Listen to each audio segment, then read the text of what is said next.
It is crossover Thursday on the Locked On Podcast Network. We have the Cleveland Browns hosting the Kansas City Chiefs. You have Jeff Lloyd, host of Locked On Browns, Chris Clark, one of the hosts of Locked On Chiefs.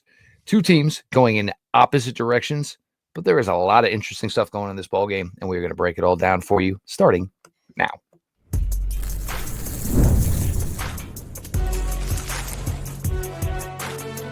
You are Locked On NFL Crossover, part of the Locked On Podcast Network. Your team every day.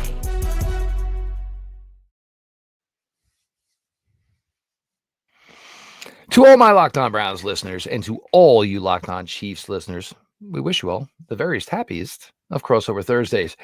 Very interesting spot here for both teams to be in. The Cleveland Browns, a tough stretch to play out a season that is already over. The Kansas City Chiefs, a season that has been highly successful to this point, but a lot of people questioning this team. We're going to get to it, but as soon as we get to this, Crossover Thursday is presented by Prize Picks. Download the app and use code LOCKEDONNFL to win $50 instantly when you play $5. Again, Chris Clark, Locked On Chiefs, Jeff Lloyd, Locked On Browns. Chris, you look at the Chiefs' record, obviously highly successful this year. I look at the AFC, and I got to be honest, I think it's a two-team race as far as who is going to represent the American Football Conference in the Super Bowl this year. Certainly, wacky things can happen. But for the Chiefs, and sitting with this record with only one loss, it's been a little different than years past as far as the Chiefs are concerned. That's one way to put it. I would completely agree with you. I think you look at it, and I think it comes down to Buffalo and Kansas City right now. I understand why you kind of have the Steelers out, but they have the ability to do things that some other teams in the AFC I love Chris Carter, but I'm never going to give the Steelers the daylight. But go ahead. Yeah, fair enough. The reality in my mind, though, when it comes to the Steelers, is it's a question at the quarterback position. I don't think that you can really feel great about Russ. I don't think you feel great about Russell Wilson in the playoffs going up against really anybody in a big game. He's played okay so far this season, and we'll see if I'm right on that or not. But I was not impressed with what he had, with what he did in Denver. I know it's a different team in Pittsburgh, but we'll see. They've really been carried by their defense in a lot of ways this season, and I think that that's going to be something that's going on. Chiefs will play him shortly, and that's going to be something that we're going to be looking into. But right now, the question in the story for the Chiefs is injuries. You look at who they've lost this year. Hollywood Brown hasn't played a snap, although that could be coming to an end very soon. Rashee Rice has been out. They did not have a left tackle situation that has worked out for him. They went out and they get DJ Humphries, and then he gets hurt. So now it's a question whether or not he'll even be available for this game against the Browns. And in some ways, because of the schedule that the Chiefs have, which is 3 games in 10 days starting on Sunday against the Browns, you almost wonder if maybe they should hold him out just for the simple fact of, would you rather have him against the Browns, or would you rather have him against the Steelers? Because you're going to be playing both pretty quickly. Now, and again, like every game's been close, and Kansas City, when this all started, I mean, a lot of these were just boat races. Mahomes throwing for 400, 5 touchdowns, this, that, and the other thing. And I think in a lot of ways, for me, this is what makes this regular season probably more impressive for Kansas City than a couple of ones in the years past. I mean, and you hear so much media and fandom, oh, well, the Chiefs get lucky, this, that, and the other thing. Well, you create your own luck. And a lot of times luck usually errs on the side of the better team. But the thing, and another one that goes with this is, I think with Kansas City is they've just been here and been so successful and so dominant for so long now that they get in these oddball situations where it's 40 seconds. We got to go 75. Well, not necessarily 75. We got to go 55 to get 3 to get out of here with the W. When you've been there that many times, you're not that far removed from trying to find a way to make it happen. So I think a lot of the Chiefs' past success is essentially what's making them successful this year. No, and I agree with you 100%. And really quick, before I forget, it's the Texans next, not after the Browns, not the Steelers. They didn't play the Steelers till Christmas, but the reality is with DJ Humphries, you want him against the Steelers because the Steelers have one of the best pass rushes in the NFL, and that is going to be something that you definitely want him to be ready for in 10 games or in 10 days after this game against the Browns. So when I agree with you completely, I think you look at what they've done over the past 5 years, 6 years that Mahomes has been there. They've been to the AFC Championship every single year. They hosted the AFC Championship for every single year until last year, and they still won, not playing at home, and they will go to the Super Bowl, and they win the Super Bowl back-to-back, which hadn't been done in almost 20 years. And they're doing it in situations that are just ridiculous. I mean, Mahomes is, I think I saw a stat during the game on Sunday night. Mahomes is now 26. He was 25 for 26 in games where they trailed in the fourth quarter. Now he is 20 for 26 Nuts. games. He is 500. No other QB, I don't think, is over 300. And that is just a stat that's how do you do it? Like, you get to the point where you look at this and you're like, okay. And I was talking to somebody else about this earlier today. Like, you look at all the ways that they've won this year. They now have 3 divisional games that have been decided by less than a field goal that have had something to do with the field goal on the next to last play or the last play of the game. You look at the Broncos, they block a field goal. You look at the Raiders, they fumble the ball when they're in range for a field goal and should have kicked a field goal at that point, but their kicker had missed a couple during the day, so I kind of get it. And then you look at the Chargers, and the Chiefs make the field goal, but they doink it off the upright. And they also become the only team in the NFL to have 3 separate kickers for them walk it off with a field goal. What is that? You couldn't write it. You absolutely couldn't write it. Now, certainly, the Chiefs, you've had Pacheco come back. We're not exactly sure when Hollywood Brown is going to come back. And, for anybody, before Chris and I hit the record button, obviously the future of this team, Rashee Rice factors in that wide receiver room. But you look at and just go with maybe a scenario in a set of Pacheco, Kelsey, Worthy, Brown, Hopkins / Rice, which would have been. I mean, who do you defend? Because if you run it, Pacheco is just basically like the Tasmanian devil as far as feistiness. You can't cover deep and cover Kelsey. And then there's Hopkins. And look, maybe a little something's off the fastball with Nuke Hopkins, but still one of the better receivers that's ever played this game. And some of the best hands. That's the crazy thing. His hands are fantastic, and that's something Mahomes hasn't had. And you've seen the way he's thrown the ball and the way he has trusted Hopkins from the start. High and back on the end line of the end zone, exactly. I mean, he is making throws to Hopkins that I don't think he's ever made to any of his other wide receivers. And you can just show that there is trust there that you wish that he had with some of the other wide receivers. So now you're in a situation where you're right. Who are you going to cover? And it sounds like we're not positive on this, but it sounds like Hollywood Brown could be coming back to practice maybe this week even, but probably wouldn't be active until maybe the Christmas game against the Steelers. So it's possible he plays, Steelers week, and then you have a decision to make because, what we haven't talked about and what we don't know right now is if you look at the playoff scenarios, Buffalo is in a situation where they play the Detroit Lions this week, and then they end up playing the Patriots, the Jets, and the Patriots. So if they lose to the Lions, that's probably going to be their last loss. Pittsburgh plays the Philadelphia Eagles. You could essentially go up almost 3 games on all 3 of these teams if the Chiefs can win. With three to play. With 3 to play. If the Chiefs can win. But obviously, with what we've seen this year so far, that's a question whether or not they're going to be able to pull off a win. And obviously, generally speaking, none of their wins have been convincing. So that's going to be something to watch as well. But, you look at this game and you look at the way Kansas City's playing. And I want to be clear here. I know Cleveland's record isn't great, but they still have star power on defense. Myles Garrett is still Myles Garrett. Yeah, you can maybe slow him down a little bit, but he's probably going to get Mahomes, and that's not something that you're going to like doing.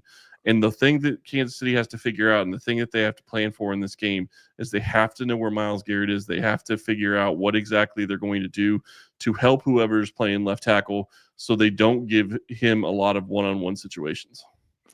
Well, I think a lot of Browns fans right now are saying, man, it must be nice to be as successful as the Chiefs and have these concerns and questions Yep. this late in the season. Um, however, we're going to talk a little bit about Browns here. And, when you're at this point in the season and where the Cleveland Browns are currently, what you're looking for from your team week in, week out kind of changes a little bit. I'm going to highlight some of those things. Crossover Thursday, Locked On Browns, Locked On Chiefs continues.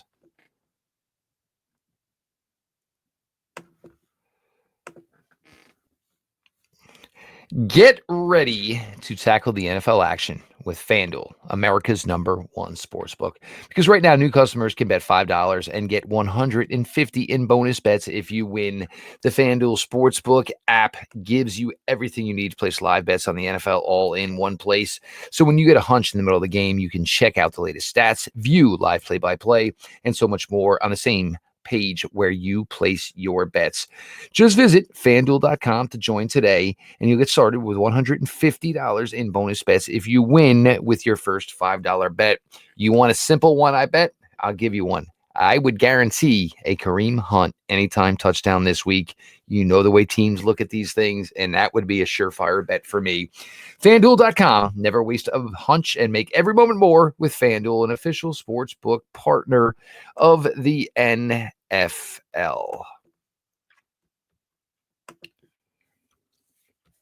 Having older brothers, having older cousins, there hasn't been a venue that I haven't been to see a football game, whether it was high school, whether it was college, whether it was the NFL.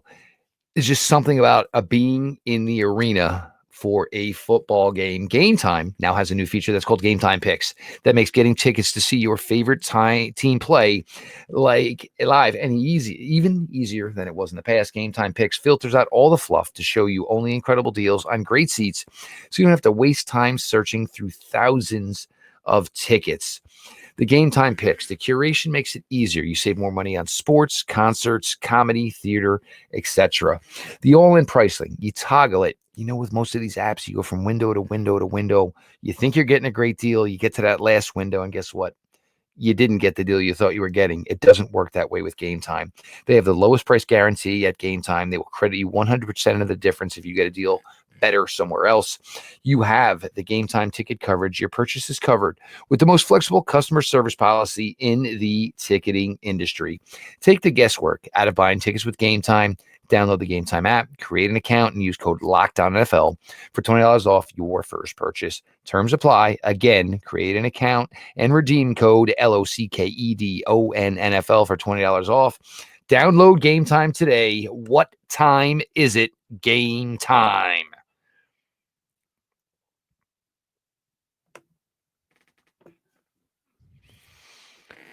Crossover Thursday continues. Chris Clark from Locked On Chiefs, Jeff Lloyd from Locked On Browns. It's going to be an interesting one. And look, even though the Cleveland Browns, their record is what it is, they're still coming every week. You have players like Jameis Winston, you have players like Nick Chubb, you have players like Myles Garrett, David Njoku. The effort is going to be there. Will they fall short? Who knows? But one of the things, and now, Chris, you highlight a guy like Myles Garrett. And look, again, just another phenomenal year at a guy who's not been 100% now for probably about 2.5 months. One of the keys, and not necessarily to win the game, but it's one of the keys of this next month here. The Browns in 2023, the defense was ridiculous. It was led by a very, very good defensive line. You have moved on from some players, certainly Zadarius Smith, a player, Alex Wright, that had a thought that could be helpful here. His season is over. Now, you might be getting Mike Hall Jr. back as soon as this week. This was their top draft pick in 2024. You haven't seen much. Obviously, his own doing caused him to miss a lot of the early part of the season. But potential is there. Potential was there up before he got hurt. He was actually playing on the edge. You have another defensive tackle rookie, Jawan Briggs. He had a nice week last week. Great activity against Pittsburgh Steelers. Isaiah McGuire, and I'm sure Chris and Chiefs fans are probably familiar with the name, Missouri kid, was the highest graded overall player by PFF last week. Didn't necessarily translate into a great statistical output, but these are keys for the Browns, and this is keys for any team when you are late in essentially a lost season. You have the Kansas City Chiefs. You will then play the Cincinnati Bengals. You will then play the Miami Dolphins. You will then play the Baltimore Ravens. The Browns and their young guys, the Jerry Judys of the world, the Cedric Tillmans of the world, they are going to get some really good competition to close out this year. Do they succeed? Which would be great. Can they help to carry that into 2025? That would also be great. This is why this is kind of an important month for the Cleveland Browns. We get a lot of discussions, from fans, are they going to let DTR play at all? Well, the thing is, and, Chiefs fans, this is something you're not concerned about probably for a long time about quarterback market and off-season quarterback market. But this is going to be an extremely strange off-season quarterback-wise. You have a guy like Sam Darnold who's had a great year. And it's probably going to get a 3-year commitment anywhere from 80 to 100 million from a team, but it's going to be based off one season of success in Minnesota. The Browns, they want to continue this relationship with Jameis Winston, but they also understand it's going to come with a caveat. You can't just have one. Deshaun's going to get his money. How this is going to work, I have no idea. He's going to get his money by law. Right. He's going to get his money whether he deserves it or not, but he's going to get his money.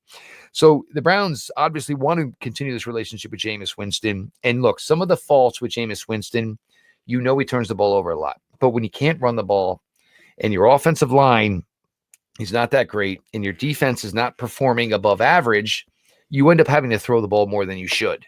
When you have a turnover-prone quarterback, guess what? The more he throws it, the more he's going to turn it over, obviously. But they like what Jameis has done. They love the personality. They love the guy he is, and understandably so. And most of it probably has to come from the fact, and look, I don't care that Deshaun Watson posted it, but nobody wants to see a picture of Deshaun Watson and his girlfriend having a lovely dinner on vacation somewhere in California while this team is stinking it up. He just never meshed. And look, Browns fans would have embraced it if he played well. Chris, fandom. I know fandom. If Satan could play, we all love Satan. Satan's fantastic. But it just doesn't work that way when you don't play well and there's a high investment into you. And the team didn't just invest money. They invested their future with assets into you. Oh, yeah. Fandom is weird. We all know it. We all get it.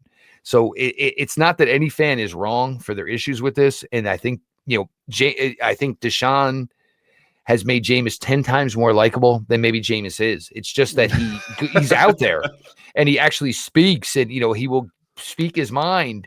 And I think Jameis Winston appreciates the fact that he was a former number 1 overall pick. And now he's a guy scraping and clawing to say, I'd like to just still be a starter within this league. And it's, certainly this season hasn't gone the way it's, anybody hoped. But I think the Browns, even though their success isn't there, they've probably become a little bit more likable. I think it's interesting because you're right. This next offseason for the Browns and for the NFL in general is going to be very interesting to see what happens with Sam Darnold after having the year he had. And the fact that Baker got 3 years for $100 million. Baker got 3 years for $100 million. You got to think Sam Darnold's in that but who's going to sign him is the question. And I'm sure that there's going to be a team out there, but it's just going to be a question of who. But you're talking about a situation with Jameis Winston, who he's not playing great, but he's giving them a chance to win at least, way more so than Deshaun Watson ever did. And the real problem with Deshaun Watson, it's the contract. You can't get rid of him. You have to pay the money.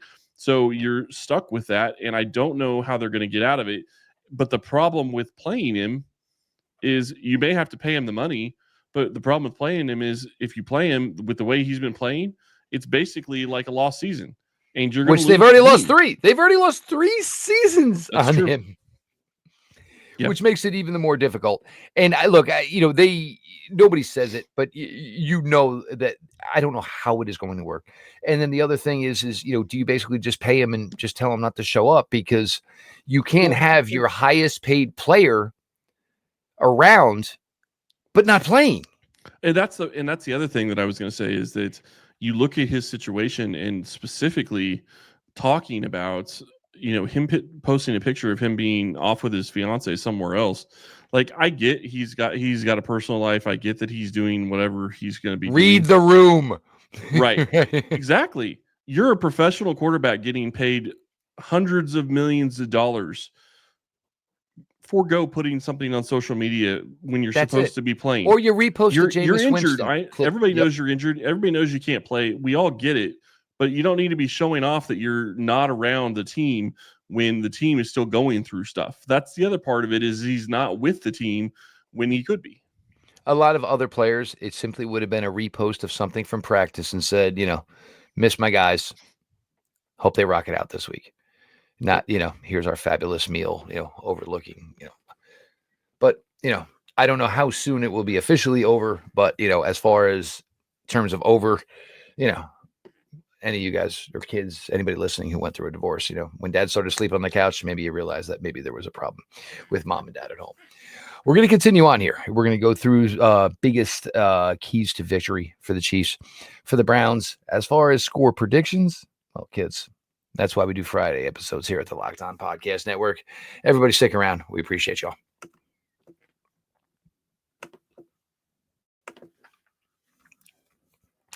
Today's episode is sponsored by Built Rewards. If you're a renter, you should listen up.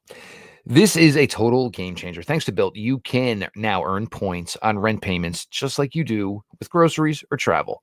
Paying rent now comes with serious perks and is completely free to join. Earn valuable Built points on your rent and everyday spending at no extra cost. Redeem points for flights, hotel stays, and even future rent payments with over 500 airlines and 700,000 hotels in their program. The possibilities are endless. Access unique experiences that are exclusive to Built members. I love using points for travel. Look, I don't rent, but it's the same correlation. You build up these points with these companies to what you spend, and then they basically help you out. Rent is tough. If you do not look into this, you're being foolish. You're spending the money anyway. You may as well get the rewards. So you should start earning points on rent you've already paying by going to joinbuilt.com LOCKEDONNFL. That is joinbuilt.com/LOCKEDONNFL. Make sure to use our link so they know that we sent you. Don't wait. Start earning rewards today.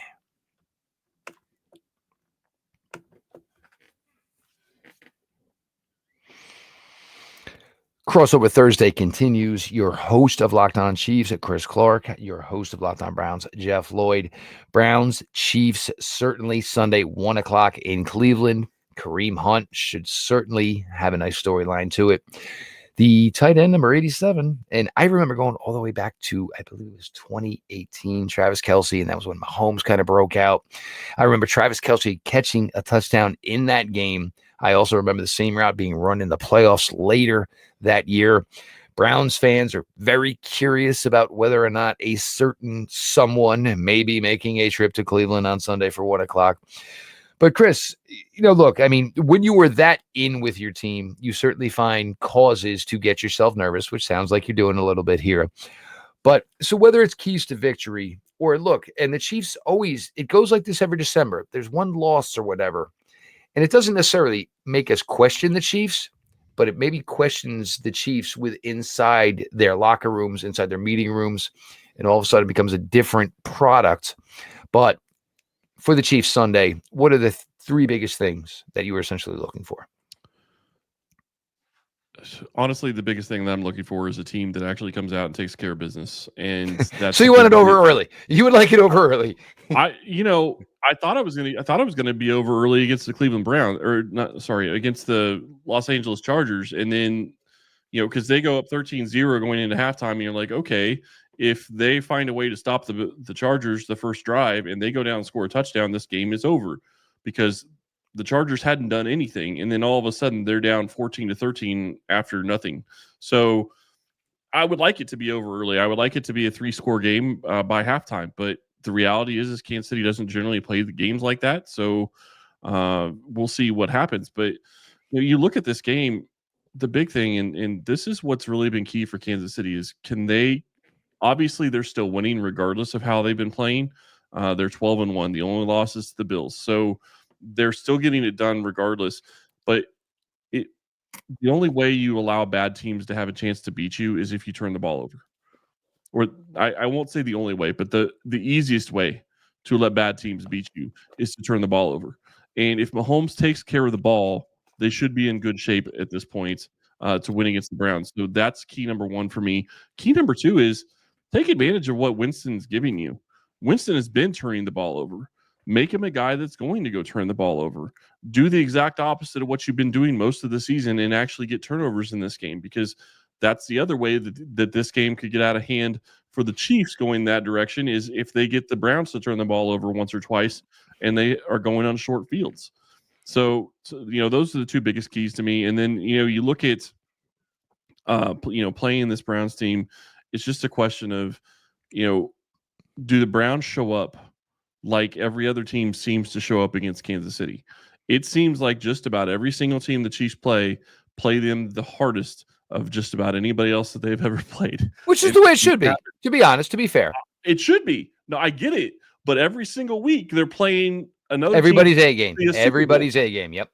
And you look at it, and that makes it very hard to continue to win, but they keep finding ways to win. Now, the thing it also does is it makes you better for the times that are going to be coming in the playoffs. So they're going to have a lot more experience. They're going to have a lot more, gumption, and they're going to have a lot more ability to get things done in the playoffs when it gets to that point.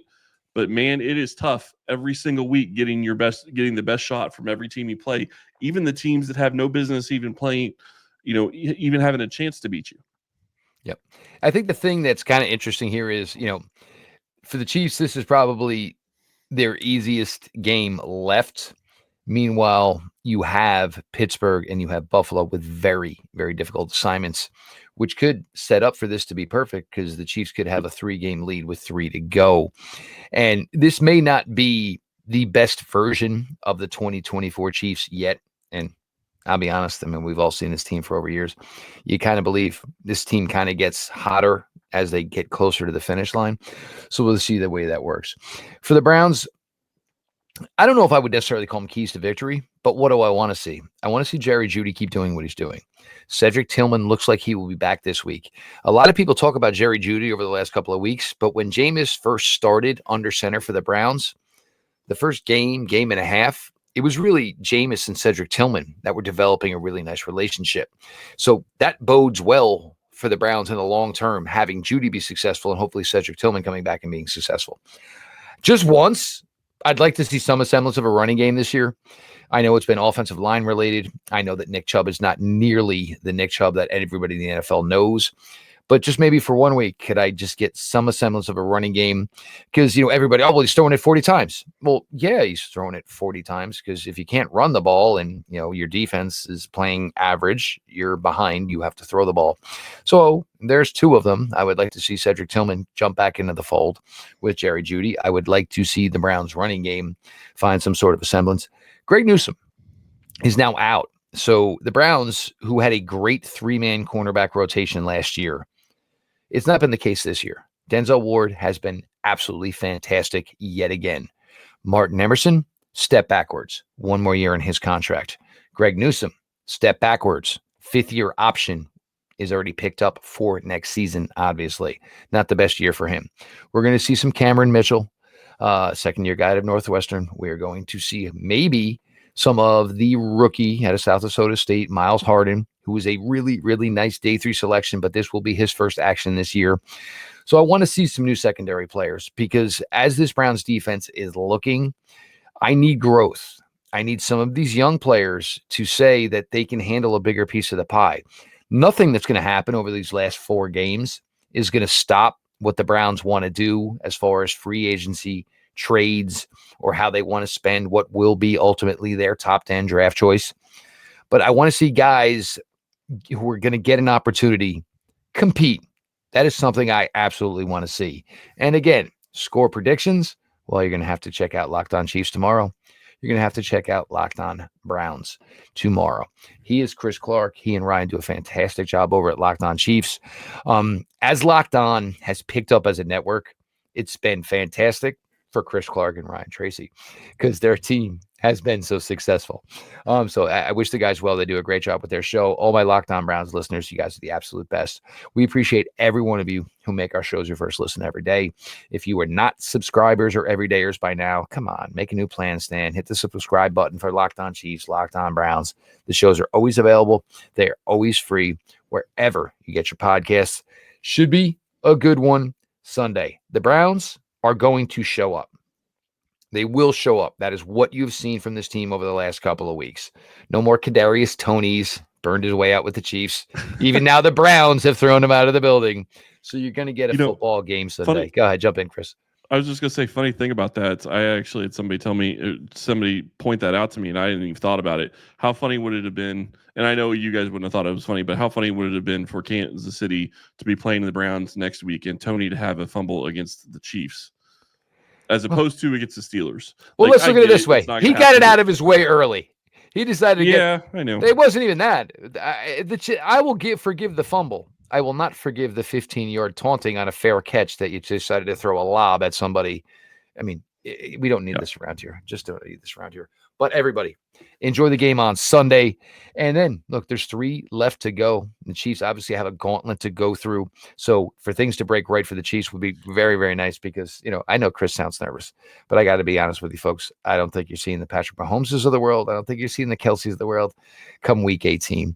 We know the Chiefs know what they're doing, but Browns go out there and just give it all you have. And to their credit, they have done that to this point. This has been Crossover Thursday presented by the Locked On Podcast Network. And again, we appreciate everybody for giving us everything and all the time that you do. Look, we're here every day, but we wouldn't be here every day if it wasn't for all of you. Happy holidays. We're starting to get into that time where we're going to get a lot more action, a lot more games, bowls. The NFL is going to start playing on Saturdays. We're going to have Christmas Day games on Wednesdays. Everybody, buckle up, enjoy the close of what should be a tremendous ending to the 2024 NFL regular season.